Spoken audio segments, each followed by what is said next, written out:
ఏమైతుండో నాకైతే అర్థమైతలేదు. మీరు చూసుంటారు నిన్న ఆయన మాట్లాడుతున్నాడు, నేను జేబుల కత్తెర పెట్టుకొని తిరుగుతున్నా, ఎవరన్నా పిచ్చి పిచ్చి పనులు చేస్తే గొంతు గోస్తా, కడుపు జింపుతా, మీ పేగులు మెడలేసుకొని తిరుగుతా. ఇది ఒక ముఖ్యమంత్రి గారు మాట్లాడిన మాటలు. నిన్న మా ప్రభుత్వాన్ని ఏమన్నా చేస్తే మానవ బాంబులైతామని మాట్లాడుతున్నాడు. చాలా విచిత్రంగా అనిపిస్తున్నది నాకు తెలియక అడుగుతా, జేబుల కత్తెరలు పెట్టుకుని ఎవడు తిరుగుతాడే? జేబు దొంగలు తిరుగుతారు. జేబుల కత్తెరలు పెట్టుకుని తిరుగుతాడు ఎవడన్నా ముఖ్యమంత్రి, ఎవడన్నా రాజకీయ నాయకుడు జేబుల కత్తెర పెట్టుకుని తిరుగుతున్నా అని చెప్తాడు. ఇక గసంటోడు మన ముఖ్యమంత్రి, మన కర్మ. మీరు చూడండి, ఆయన మాటలు చూడండి, ఆయన ఫ్రస్ట్రేషన్ చూడండి. సెక్రటేరియట్లో మాట్లాడతాడు, నేను ఇక్కడ ఏదో ఉంటుందనుకొని వచ్చినా, లంకె బిందెలు ఉంటాయనుకొని వచ్చిన, ఇక్కడ లంకె బిందెల్లో అన్ని ఖాళీ కుండలు ఉన్నాయని చెప్తున్నాడు. లంకె బిందెల కోసం గడ్డపారలు పట్టుకొని, తటపారలు పట్టుకొని, నెత్తి మీద దుప్పటి కప్పుకొని అర్ధరాత్రి ఎవరు తిరుగుతారు? మరి ఈయన గతంలో ఏం చేస్తున్నారో నాకైతే తెలియదు, కానీ ఈ లంకె బిందెల కథ అయింది, జేబుల కత్తెరల కథ అయింది. అసలు ముఖ్యమంత్రి స్థాయిలో మాట్లాడే మాటలేనా? ఆ ఫ్రస్ట్రేషన్ ఏంది? ఆ ఊగిపోవుడేంది ఆవేశంతో? ఇంకా దిక్కుమాలిన పదం ఏంటంటే మానవ బాంబులు అవుతారట. రేవంత్ రెడ్డి గారికి నేను చేసే విజ్ఞప్తి ఒకటే, మానవ బాంబులు ఇవి అవి కాదు, నీ పక్కనే ఉన్నాయి కాంగ్రెస్ పార్టీల బాంబులు. ఎవరో కాదు నీ కూల్చేది, నీ పక్కనున్న బాంబులే. నల్గొండ బాంబు, ఖమ్మం బాంబు, వాళ్ళే నీ గవర్నమెంట్ మీద వాళ్ళే చేస్తారు. చేసేదంతా మేమేం చేయం.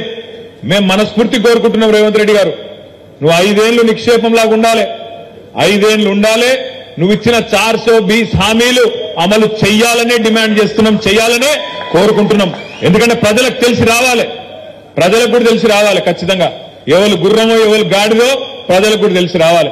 ఎందుకంటే ప్రజలకు తెలుస్తుంది, వెలుగు చీకటి రెండు చూస్తేనే వెలుగు విలువ తెలుస్తుంది. కేసీఆర్ ను రేవంత్ రెడ్డిని ఇద్దరిని చూసినాకనే ప్రజలకు కూడా మన నాయకుడి యొక్క గొప్పతనం ఏందో తెలుస్తుంది అనే మాట కూడా ఈ సందర్భంగా నేను విజ్ఞప్తి చేస్తా ఉన్నా. అందుకే రేవంత్ రెడ్డి గారు బీపీ పెంచుకొని ఆగమాగం కాకు, నీవు బీపీ గోలు వేసుకో, మంచిగా సల్లకు కూసో. నీకు మా వైపు నుంచి ఏం ప్రమాదం లేదు. నీకు ప్రమాదం అంటూ ఉన్నదంటే నీ పక్కన కూర్చొని నీ కాంగ్రెస్ లతో ఉన్నది తప్ప మా నుంచి నీకేం బాధ లేదు. నువ్వు 5 ఏళ్లు కొనసాగు, నువ్వు అట్లే ఉండు. 420 హామీలు ఇచ్చినావు, 1 కాదు 2 కాదు, 420 హామీలు ఇచ్చినావు.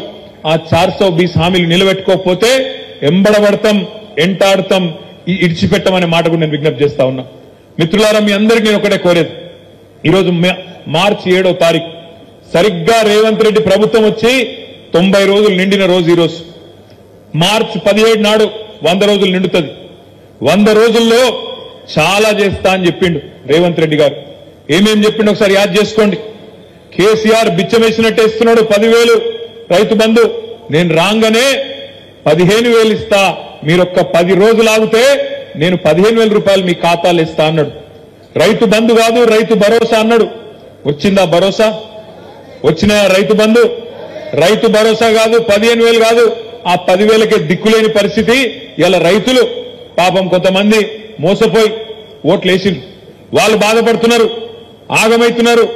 అయ్యో అనుకోకుండా వీళ్ళ దొంగ మాటలు నమ్మి, మోసపు మాటలు నమ్మి ఓట్లేసినాం కదా, మరి కేసీఆర్ ఇచ్చే రైతు బంధు కూడా వడకపాయే కదా అని చెప్పి ఇలా ఒకళ్ళ ముఖాలు ఒకళ్ళు చూసుకుంటా ఉన్నారు.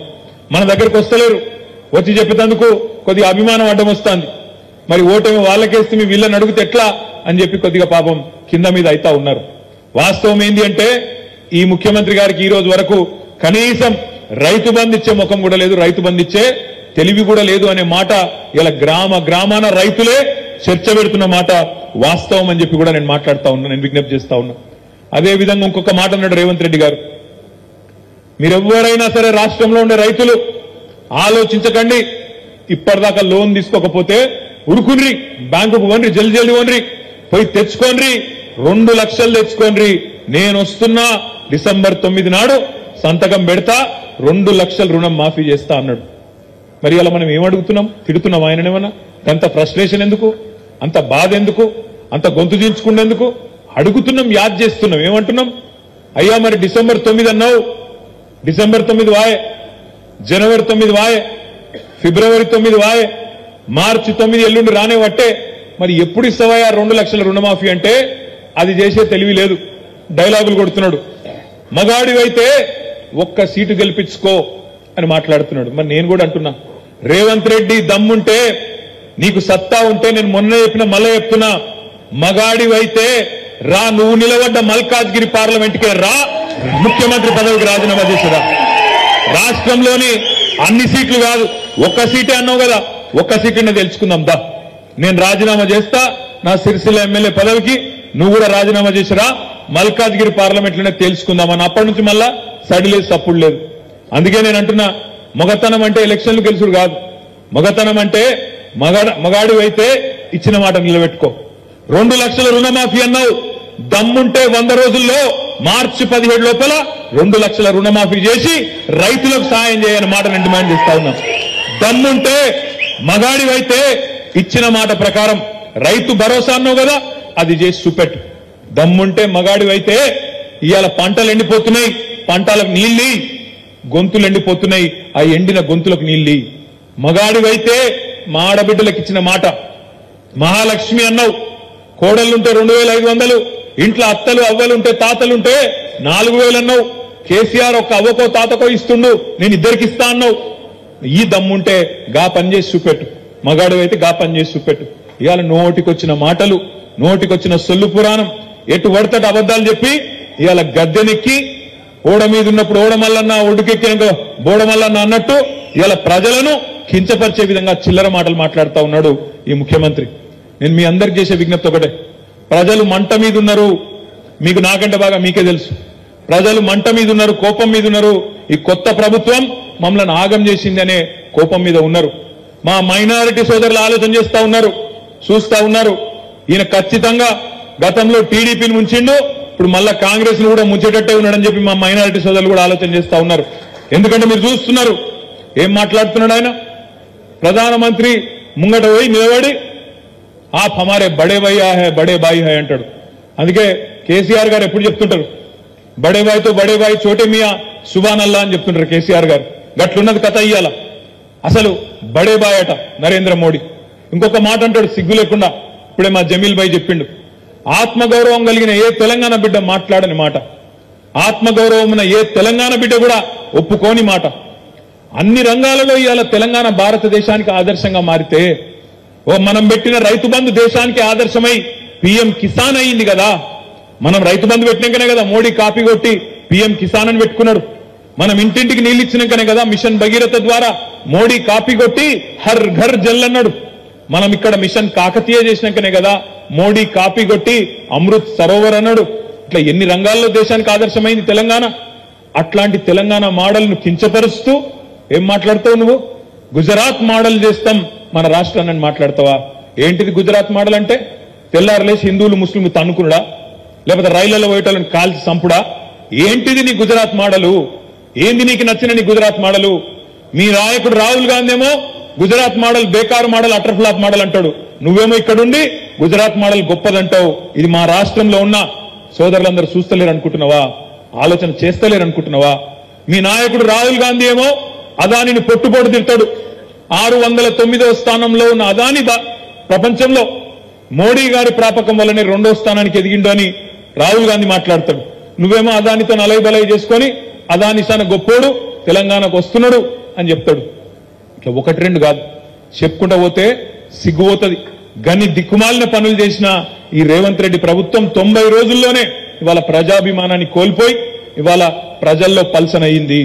నిన్న ఆయన మాట్లాడుతుంటే గమ్మత్ అనిపించింది నాకు. ఆయన అంటాడు కాలం మంచిగా కాలేదు, కరువు వస్తున్నది, కాబట్టి అందరం కలిసి ఎదుర్కొందామంట. నేను మిత్రులందరూ దయచేసి జాగ్రత్తగా వినాలని విజ్ఞప్తి చేస్తా ఉన్నాను.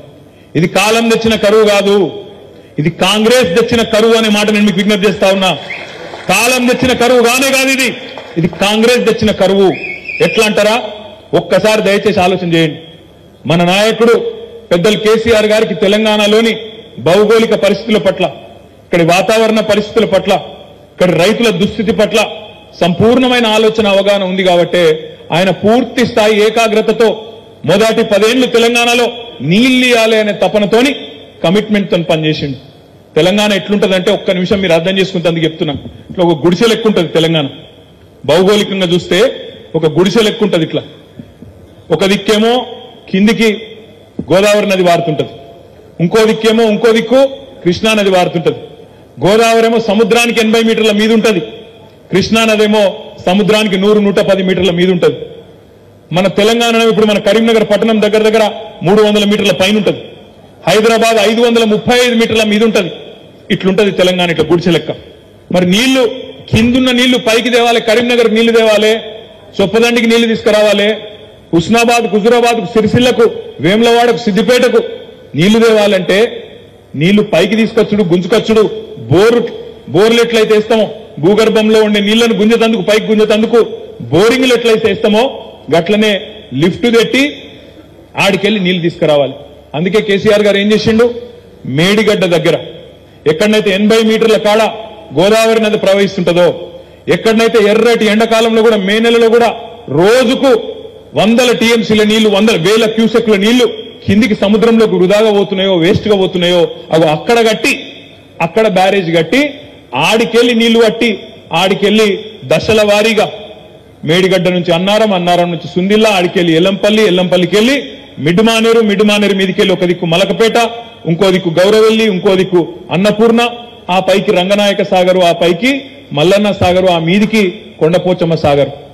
80 మీటర్ల నుంచి కొండపోచమ్మ సాగరు గజ్వేల్ దగ్గర ఏదైతే ఉన్నదో 618 మీటర్ల మీద ఉంటుంది. అది ఒక ఆడికి నీళ్లు తీసుకొచ్చే అద్భుతమైన ప్రాజెక్టు కాళేశ్వరం అనే ప్రాజెక్టు.